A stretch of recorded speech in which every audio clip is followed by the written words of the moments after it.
Hey, friend, this is going to be a special episode of the Songwriter Theory podcast because we are doing something we have never done before in almost 250 episodes, and that is having a guest. We are having Reagan Ramm of Orpheus Audio Academy on to talk about producing pro sounding recordings and music from home without actually breaking the bank, whether it's possible, how to do that, how to go about learning that. We're talking about all of that in today's conversation. So let's dive into our conversation with Reagan Ramm. For anybody who doesn't know, who are you, and also what is your Orpheus Audio Academy all about? My name is Reagan Ramm, and I own and I'm the founder of Orpheus Audio Academy. And that is just the goal of that is just to help other home music producers produce better pro quality music from home. And I dabble a little bit on the marketing side and also teach how to grow a fan base a little bit. But I've been trying to focus more on the production side of things. Yeah. So for people who don't know, like what is music production? Because I know that sometimes that's a term that I think people are like, I don't know what that means. It's just this sort of black box that makes no sense to me. So I guess how would you define music production? I would say it's kind of a catch-all term that covers songwriting, arrangement, and mixing all in one term, I guess. So if you're doing any one of those elements, I guess you're technically involved in music production. So I kind of try to cover all those, but I probably more so focus on more so the mixing end of things. Probably I do a little bit of songwriting, education, but probably more so the mixing side is what I focus on. So for people who don't know about that, how would you describe mixing, I guess? So really it's just making sure you can hear everything in your song, all your instruments, all your parts. And so you want to make sure, primarily everything's well balanced. So that just means like volume wise, you can hear everything and it's clear. There's no obvious annoyances or pops or cracks or anything like that. And everything is just clear and you can hear it well and it sounds good. It's all blended together, all the different instruments because, right, it's gonna, if you've worked with raw recordings, right, you know, you record the audio, right? This was kind of eye-opening to me back when I was completely brand new because I knew nothing about music when I got started. Yeah. But it's like you would record something and I'm like, why does that sound so different from like what I listened to on Pandora or Spotify or whatever? Yeah. Like I thought you just record it and it sounds good, right? No, it's like there's all these other things you have to do to those raw recordings. And that's what mixing is. It's taking the raw recordings and you're making them sound good. Now, in an ideal world, you know, you want to record so well, you want to record your tracks so well that they almost sound mixed when they're recorded. I didn't have the know-how or the equipment to do that back then, but right, if you have a good studio you're going to, then you can record your tracks in such a way that they almost sound mixed. And you want to mix in such a way so that your production almost sounds like it's already mastered. And then, of course, the mastering is the final step where you're making everything sound up to commercial quality levels. When it comes to mixing, especially for your sort of average person, average guy like me who's just, you know, maybe mixing a song at home, what are the big mistakes that you see people making over and over that maybe you think are on the simpler side of, hey, this isn't a hard thing to fix, concentrate on this first, or steps that people skip just at a high level? What are some things that you just see over and over that are big mistakes, or maybe some of the things early on for you that now in retrospect you're like, man, if I only knew that 10 years ago? I'd say a big thing is not properly volume balancing and gain leveling. So this took me like this kind of I'm mind blowing to me when I figured this out. But like you can put a plugin on something, like say you put an EQ or a compressor on a track, and right, you think it sounds better, but what you might actually be doing is actually increasing volume, right? Because if you every time when you're working with an EQ, if you're boosting, you're actually what are you doing? You're boosting volume. And to the human ear, when something sounds louder, we perceive it as being better. And so you can think you're improving things, but you're actually maybe just making things louder. And then if you across all your whole track, all the different plugins you're using, you can then run into clipping and distortion because you can start distorting plugins, right? Because if you're doing a series of plugins, an EQ to a compressor to a reverb or something, then you can start to clip those individual plugins as well. And then you're getting distortion and it messes up your audio. So that's a big thing. And then you end up chasing your tail like, oh, this is too loud.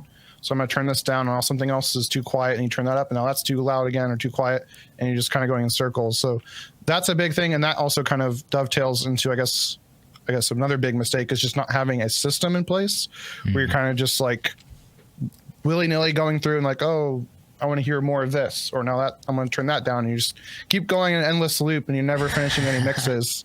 So definitely having a step-by-step system that, this is what I do first, this is what I do second, this is what I do third. That's how you can create consistent quality every time you go. Just like any job or any artist, right? You have a system when you're doing something so that you get the same results every time, right? If you go to a factory, right, they have machines that follow the same processes every single time. They don't mix it up every time. No, you won't get the same result. Yeah, that's a great point. I'm a big fan of systematizing things. I think sometimes we can over systematize in art stuff, but I think the bigger thing that a lot of us fall into is under systematizing and being anti any form of rule or any type. We're all like, oh no, I'm a creative. But I think it's a really good point that, you gotta, sometimes it's like, no, a system can still help. Maybe don't rigidly adhere to the exact nuances of a system or have a super rigid one, but having one at all is almost always a good step. So for all the people that are right now thinking some version of, like, you mentioned, say, going into a studio, and they're thinking, hey, I don't have money to spend on going into a studio, or maybe they don't even think they have the money to be recording at home. What would you say to people that think that, hey, I'm just a songwriter, I just write songs in my free time, I don't have the money for expensive, fancy recording equipment? Do you think that's true, that premise, or is it something where these days we can get great quality recording at home? You can definitely get great quality recording at home with budget equipment. That's all I have. I don't even have any acoustic treatment this is my studio here, which doubles as my office. I only have spare mattresses up for a little bit of acoustic dampening, because without them, there's just a horrible echo in this room. But I don't have a huge budget to invest, and I have budget interface, and all the microphones I have are budget. Actually, this microphone I actually got for free. That's a perk. That's a real budget mic. Yeah. So you can make do with what you have. And in this day and age, the budget stuff is really, really high quality. So the difference between like budget equipment and like pro equipment might be like you can get 5% better or maybe 10% better with the pro stuff. But most people don't really notice that. So you might have to do a little bit more work in the mixing side of things. Like maybe you need to put a little high shelf on your vocals or something. Whereas if you got a really nice quality mic and you're recording in a vocal booth, you might not have to do very much. But otherwise, you can still get really high quality music just with budget equipment from home. So if you're just a songwriter and you want to actually start recording your music and getting music out there in the world for other people to hear, then it definitely makes a lot more, and budget is a problem, then it's way cheaper to record it and mix it yourself than to go to a studio and pay someone. Yeah, for sure. Admittedly, that was a bit of a leading question because I figured that would be your answer. And for me too, I mean, the whole first album that I did with my band back in the day was in a dorm room, which if you've ever been in a dorm room, talk about unideal circumstances. We had it in like a closet, little makeshift vocal booth. We figured out how to record as many instruments direct line in as possible. So like for guitars and stuff, and figured out a way to make like Amplitude actually sound good. And we probably recorded the whole thing with a $200 mic and then direct line in to an interface that was another $150. And then, some cables. So maybe $400, $500 tops for this whole studio. And it came out, it came out pretty good. There's certainly mistakes we made for sure. Yeah. But yeah, I mean, these days, for anybody listening, both of us are telling you, if that's what you think your blocker is, it almost certainly is not your blocker. You can get great quality recording at home for less than you think. So yeah, I mean, if I could just follow up with that story. I have a similar story, which even like before I even went to audio engineering school, I recorded a band just using a laptop and $100 interface, $100 microphone. Nice. And so I couldn't even, and they were like singers mostly. It's like they have up to like 5 different singers. Oh, wow. Ideally, you would record all of them at the same time because they feed off each other. But I only had the one microphone, so I had to record them one at a time. And we did that whole album in 3 days, and we ended up they ended up selling like hundreds of copies of that. And today I look back like, that sounds horrible. I didn't know what I was doing. But it wasn't the equipment that was the problem. It was me not knowing what I was doing. Yeah. But the best part of that was I ended up marrying one of those girls that was one of those singers. So that's how I ended up knowing, meeting my wife awesome. And knowing that I wanted to marry her. So that was a nice plus. That's awesome. So basically what I hear you saying is if you're single, learn how to record and mix and you will find the love of your life. Is that correct? Yeah, you can't go wrong doing that. Yeah. So I know you So I know you also do songwriting, and so what is your overall workflow for you're sitting down and you want to make a song, you want to produce a song, right? Which means that at the end of the day, you're going to have a recording of a song, but you also haven't written the song yet. So what is sort of your process from idea to, you don't have to go all the way through mixing, but at least say a recorded song. What does that look like for you usually? I change it up. I try to mix it up. I try to start writing a song different ways. There's a lot of different ways I start. Sometimes it's just with the chords, or maybe I just find a really cool sound that I like and I play a little riff or something. I love that one. I like the way Adam Young of Owl City, he said that in the past when he would start his songs, he would start with what he calls like a motor, which is like a little ARP sound or a little like arpeggiated sequence, and he would continue that through all the way through his songs. I don't know if he still does that. I was a bigger fan of Owl City back before he went really big. But anyway, I thought that was a really cool way, just kind of like starting with a little, what he calls a motor, because it kind of is what he attaches everything through and it continues through the whole song. So that's another some things I do sometimes, especially with the kind of music I make where there's a lot of arpeggiated like synth sounds. Sometimes I'll start with a melody, not so much. Usually I need to kind of hear like a track before the melody comes to me. But that's something actually I want to do more of, is create more different ways of starting a song. So I feel like that helps expand your creativity and help you get more ideas when you're not doing everything the same way every time. Sure. Probably the most common thing I do is I start out with a chord progression and then build from there. Nice. And as you're writing a song, do you find, it sounds like, let's say you started with an arpeggiator, right? Let's just use that as an example. Do you find that you write that one arpeggiator part for the whole song and then you go to your next instrument part? Or do you find yourself often sort of just building out one section of the song and then sort of moving over, almost saying that like you've arranged a part of your song before you actually finished writing the whole song, if that makes sense? Yeah. I typically will write sections of a song. So I'll typically like write the verse and then the chorus and then the bridge, and then I'll of course like copy the verses and copy the choruses, and then I would definitely change things up so it's not completely copy and pasted. Sometimes I'll like do the chords for all the sections first and then build from there. So I'll do the chords for the verses, the chords for the chorus, the bridge, any pre-choruses, etc., and then I'll build up from there, doing bass and then drums, and then build up or from the bottom up, building out the track. Huh. Yeah, that's interesting. So, something that I've come across is I used to write songs in a very traditional songwriter way, which is like grab your guitar or the piano, I can't play an instrument, so probably should have mentioned that. I'm actually burying the lead. So I can't play an instrument, so that factors in, because I can't just play something. I have to kind of get into my DAW and kind of start programming things to get ideas. Yeah. I might have a follow-up on the not playing an instrument part, but I found that for a while I was sort of committed to this idea of writing a song where like it's me alone with my guitar or me alone with my piano, and I'd finish the song before I even thought about recording. So with that first album that I mentioned with my band back in the day, those were all fully written songs that I wrote before we recorded a single thing. But I found that now my favorite type of songwriting is actually what I call producer style songwriting, which it sounds like is basically what you do, where it's like, no. As I'm writing the song, I'm recording the song. So there will be times where I still don't know what the lyrics are about or what the song is about, but I've developed the arrangement. So the arrangement of the song, depending on the instrumentation I use, actually influences what the lyrics end up being about. in a way that I never would have that if I just came up with the guitar part or the piano part.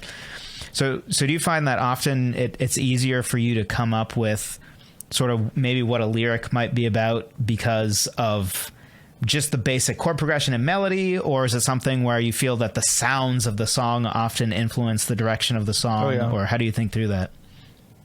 For sure. Yeah. I usually start, it's very rare that I start with like the lyrics first. I usually always start with the music first and then the feel of the song. Sometimes I even start with the title first, and then that can influence the sounds I use. The sound of the song itself influences the lyrics and the title that I choose. Yeah. And so on the instrument thing, so let's say there's somebody listening who doesn't play an instrument. I know there are definitely some people who have emailed me about how they don't really play an instrument. So what would your advice be to somebody who doesn't know how to play an instrument, and maybe they're not interested in learning how to play an instrument, or maybe they just want to get songwriting now, and eventually, yes, they want to learn an instrument, but for right now they don't want to have to like take a year of guitar lessons before they start songwriting. What would be your advice to them specifically about how to get started with songwriting? Definitely would be to learn some like basic music theory, because I would say I'm very much a beginner when it comes to music theory. Man after my own heart. So if you want to learn more about music theory, then definitely check out some of Joseph's other videos. I know he has a really great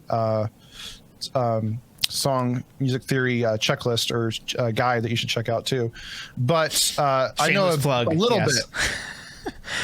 Oh, it's not shameless if I'm doing it. Oh, that's fair. That's fair. So yeah, I got started like just watching like a YouTube video and like, oh, so the way you can make major chords is you have the root note. So say it's key of C, which is my favorite key to write in. Yeah. It's all the white chord. Yeah. Pro tip, write in the key of C if you don't know much music theory. Yes. I also discovered on my own, just playing all the black keys sounded good. This is how I started. Yeah. I didn't even know what an A was on the keyboard. I didn't know what the notes were. I just started randomly punching notes on a MIDI keyboard until I found stuff that sounded good together. That's how I started. Wasn't that excruciating? I remember those days. Excruciating. So then I'm like, all the black keys sound good. I'm going to play all the black keys. How key that is. And then you're really confused when you like watch a piano player and it's like, they're playing white keys and black keys in the same song? But I know. I just thought, I've never made that work. How does that work? Yeah. And then I found like an online tool called like autochords.com where it can like generate chord progressions and tells you what the chords are and the notes are on the scale. So that was helpful. But then like I learned like if to make like a major chord, you count up 4, or you go up like 7 notes. Yep. And then you count up 4 from the root note for the major, or 3 for the minor. Yep. So I use that all the time. And then just kind of little stuff like that, learning what notes are in the scale. Or I'll use like in my doc, because I don't have them memorized, I'll pull up the transposer tool or the pitch corrector tool, and I'll set what the key of my song is, and it will highlight all the notes that are in that key, and I'm like, okay, these are all the notes I can use. And then I'll just like punch away on my keyboard to create melodies, or I'll just draw in the chords with my mouse. Sometimes I'll try and play them a little bit. I guess that's how I go about doing things. Yeah, that's a good point too, about like between the C major and then also the I feel like sometimes I don't think about the element of, if you're going to write in a specific key, you don't necessarily need to know how we came up with what notes are in that key.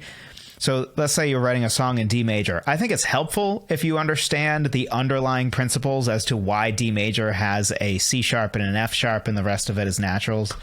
But when you're actually writing a song, why it has the notes it has is really kind of irrelevant. All you really need to know is, what are the notes I have for this song? Mm-hmm. So that's a good point that I probably lose track of, because I kind of take that element for granted. Yeah, a little bit. It's almost like paint by numbers a little bit, because it's like like you pick a scale and you're like, okay, so these are it's like a painting, like here are my colors I'm going to use for this, or in the case of music, here are the notes, and so I can punch any of these notes together, they're going to sound good. So I'm like, use these notes. That's kind of what I do. Yeah, it's a very primitive way of songwriting. 2 really great points in there. One is, First of all, for anybody, because a lot of people don't understand that they'll be like anti-music theory and they don't even know what music theory is, because some of those people will know like, oh yeah, I know the C major scale on the guitar. Like, okay, so you know some music theory and you know that that's useful, because like scales are keys basically for those who don't know. Where you know, when I say C major, the scale of C major and the key of C major is the same. Now, scale sort of implies that you're going up one note at a time, but fundamentally, if you know your C major scale or your A minor scale or whatever it might be, then you know the key or the notes in that key, because they're the exact same. So, and then I think there was another great point that now I just totally forgot what it was. But take your word for it. Yeah. I'm going to say, I don't necessarily recommend doing it the way I do it. Like, I want to get better at music theory. I want to get better at songwriting. I want to learn an instrument. But given the current time constraints that I have, I'm still able to write music. I'm still able to write a lot of music. And so you can definitely write music too, and don't feel like you have to have all these other skills in place first. Just start where you're at and then improve from there. Yeah, that's a great point. That's something I'm sort of pivoting to. I feel like sometimes people get the impression that I would say that you shouldn't even start songwriting until you learn basic music theory. It's like, no. Start with where you're at. I think it's going to help you a ton. That's all. Does it sound good or does it sound bad? Yeah. So, yeah. Yes. Exactly. That's really what it comes down to. Yeah. And I think a good way to think of it too is it's breaking down limitations, because can you write songs without knowing any music theory? Yeah, absolutely. Can you write great songs without knowing music theory? Absolutely. Is it going to help you become less limited as a songwriter if you learn music theory? Also, absolutely. So it's important. Yeah. Just get started now. No matter where you are. If you're crawling and you know almost nothing about songwriting, go ahead, borrow a stock chord progression. But you know, as you grow, eventually you're probably going to get sick of the same stock chord progressions, and things that are going to be helpful are actually learning music theory. And even some of what you said, right, is some level of music theory. You might not know why all the white keys of the keyboard sound good together, being C major or A minor. But you still understood that when you're writing a song in C major, you understood the notes you have, which is not half the battle, but it's a large portion of the battle that sometimes, you know, the overwhelm comes from people who don't even know that. They just look at a keyboard and they're like, now what? Yeah, I've worked with other artists, or my wife, she's really great. She's like won piano competitions and taught piano for a long time. So a lot of times they'll look at what I'm doing and like, oh, that's a this or that, and they'll like use some term I don't even know. That's like a music theory term. I'm like, oh, yeah, I meant to do that. Yeah. Calculated. You did this. I don't know if that works. I'm like, oh yeah, I guess not. I don't know. So, yeah, a lot of the terms, but you still are using music theory. I guess music theory kind of describes what's already been written. Yeah. And then definitely, yeah, like we just did a interview for my channel, and you shared a lot of things about music theory that can really help you create more interesting songs that hold people's attention and balance out that tension and release stuff that I definitely want to use now that I've learned that. So it definitely can help you write better songs knowing that theory. Yeah, for sure. So if somebody wants to get started, they're like, all right, well, actually, no. First a question. Do you think every songwriter should be recording their music? I would say no, you don't have to.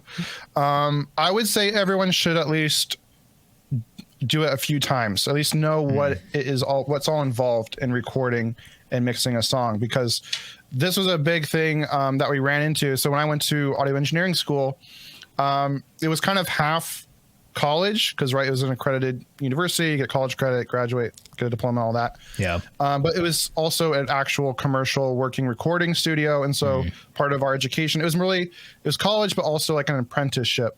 And so our instructor was also the owner of the studio, the one who built it, who had actual clients. And so as students, we got to actually record bands, real bands that came in and mix songs. And so part of that was a lot of times you had to have the artists there, and they would really not know what you're doing, or they would ask stuff that doesn't make sense.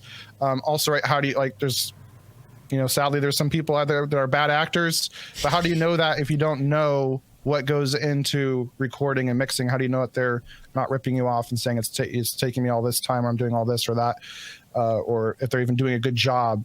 So I would definitely say have some experience with it, just so you know what the process is. But then decide, right, which direction do you want to go in, right? If you have money and you can afford to hire someone to record and mix your music, then maybe you just want to focus on songwriting. If you don't have that budget, then maybe learn to do it yourself. Also, what are you interested in, right?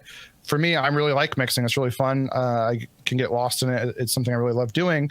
So if you really love the mixing and the production side of things, then definitely pursue that, because you do have a little bit more control than when you're working with someone else, because you're getting ideas and their input, which can also be good too. So you got, I guess, knowing the pros and cons of each option and then deciding what's best for you and what you want to choose to go with. Yeah. And for people who have listened to me before, they know I'm a huge proponent of recording music. I think I did whole episodes about, like, it's a great way to kind of preserve a legacy, even where it's like, man, a story I told was how my grandfather, I'll never even remember the sound of his voice, because he had his voice box taken out because of cancer when I was like 5, and I don't think there's any video recordings of him. Or I have a friend who his daddy keeps begging him, just record on your phone, even just a video of you playing the guitar, so I have something when you're gone. I don't know if he says that part, but that's the underlying thing. So in that case, if you're just an amateur, you just play music for fun, I would definitely record. I would definitely recommend everyone records in that sense. Just you can have a record for yourself, for family members, whatever, and that'd be really nice to have. Yeah, for sure. So that's a part of why you're on here is I want people to be convinced that, because I think a lot of people are really daunted by the whole idea of recording. They think it's just this mystical black box that's just super hard. They could never do it. And you know, we all can talk ourselves into the idea that, oh, I could never do X, right? We all do that. Right. Whether it's maybe you or I said that about, like, oh, I could never teach something online, or we've all been there. Right. Imposter syndrome's real. Yeah. I was more speaking as to, like, recording artists, people that are serious about being an artist. No, if you're going to be an artist, you don't have to do everything yourself. But if you're just a songwriter and you do it for fun, it's a hobby. Yeah, definitely. You not only can you record, but I'd say you should definitely record. Yeah. And how difficult do you think it is for them to just learn the basics of recording at home with budget equipment and mixing? Is this a thing where, like, it's going to take them years before they come up with anything good? Is it something where they'll be pretty happy with what they come up with pretty soon after, if they go to channels like yours and learn a little bit about mixing and recording and things like that? What would you say to people who are just sort of not sure? It definitely takes some time and work, but it doesn't have to take years and years and years. And you can actually make a lot of progress very quickly, especially on, like, the recording end of things. There's really only so much you can do. Or you can look up best practices for miking. So you're going to mic a guitar.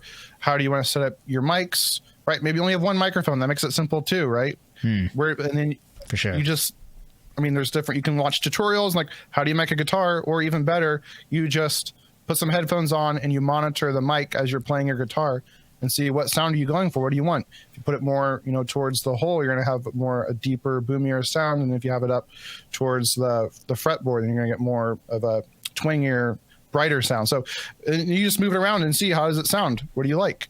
Right. And then if you have more mics, you can get a little bit more complicated, but you don't have to do that. You can still get really good sound. And then also, if you're using a lot of, like, virtual instruments, there's so many amazing samples out there, sample libraries and virtual instruments, where you can barely even tell a difference. For example, again, going back to when I was learning at that recording studio, my instructor, he recorded some really big artists, some really big piano players, and like Dave Brubeck is one of them, and he didn't have an actual piano in the studio. He just used a sample library and a MIDI keyboard that had weighted keys and everything, so it felt like playing a real piano. Nice. But you can't really tell the difference now because of how good sample libraries are and everything. So actually, no, for Dave Brubeck, they did bring in the piano. I just remember that now. But otherwise, for him, they made an exception for him, but otherwise they didn't do that. So if you're using that, then you're taking almost recording all the way out. If you're using synths or samples, then you're already getting, like, really highly recorded stuff. So it already sounds really good. And so then you move into the mixing side of things. And again, if you're following a system, then it's just a matter of just practicing that system. And the more you practice it, the better you get, the more you train your ears to be a critical listener and hear what you need to hear to make those decisions. And you can get really good, really fast. I'm a big proponent of the 80-20 rule, where basically 20% of your efforts can produce 80% of your results. And so if you think of all the different information out there, it seems so overwhelming. Seems like there's too much that you need to learn and master to get good. Really, there's just like 20% of things you need to get good at. That'll get you 80% of the way there. And 80% is going to sound really good. It's going to sound better than any amateur out there. It's going to might not sound quite as good as what you hear on Spotify or, the radio, but it's going to be pretty close. And a lot of people might not even be able to tell a difference. And so then getting from like 80% to 90% to 100%, where it's like Grammy level, that's going to take more time. That's going to take more practice, maybe investing in some better gear. But pretty quickly, you can get to 80% and be really good at recording and mixing, I think. Nice. And Birdie tells me you may or may not have a free guide or checklist that will help people on the mixing side of things. If there's somebody out there that's like, all right, Joseph has been talking for the longest time about record your songs. It doesn't have to be expensive. You can do it at home. It's a part of your legacy. You can leave it for your children. They'll appreciate it someday, or maybe they'll appreciate it today, or your parents, depending on how old you are. You might not have kids yet. So I hear you have a checklist specifically for helping them with mixing, which I think is way harder than recording, because recording you can kind of trust your ear. But to me, mixing is the part where it's less intuitive and you really need a guide. Right. So I've been talking about having a system. Well, that's what the checklist for. You can go to orpheusaudioacademy.com/mixing checklist, and that will walk you through a proven mixing system that I and a lot of other producers use. Tells you what to do first, second, third, and fourth, and so on. And if you just follow that system, then you can produce consistent results. In the beginning, maybe those consistent results are consistently bad results, right? Because you still have to learn how to use the tools that I talk about. You have to train your ears to know what to listen for, because that was a big eye-opening thing to me when I was learning from, again, that master who owned that commercial recording studio. I've done interviews with him on my channel. He's probably forgotten more about mixing and music production than I'll ever learn, because he's been doing it for so long, since like the late 70s. Wow. But like, we'll be working on a song and he'll be like, you hear this and in this certain frequency range, and like, I didn't hear that until you mentioned it. So part of that is just learning and training your ears over time. But having that system, at least you know what to practice now. You have steps that you can practice, and if you follow that system, you'll get better and better and actually be able to produce pro quality music from home. Awesome. Sounds good. So be sure to check that out. And Reagan, thank you so much for joining us. Hopefully this was helpful to all of you. I know that I certainly learned something, so I'm sure the rest of you did too. So thanks for coming on. Yeah, it's been a blast. Thanks for having me. So hopefully you enjoyed that conversation with Reagan. If so, good news. We are actually going to be live streaming together in a couple of weeks. So if you have any specific questions for him, be sure to email him or me, or just come to the live stream prepared with your questions, and he will be sure to answer them live. And of course, if you have questions for me to answer live, I will also be answering questions as well. We're excited for the live stream, and hopefully you are as well. Thanks so much for listening. We appreciate every single one of you, and I will talk to you in the next one.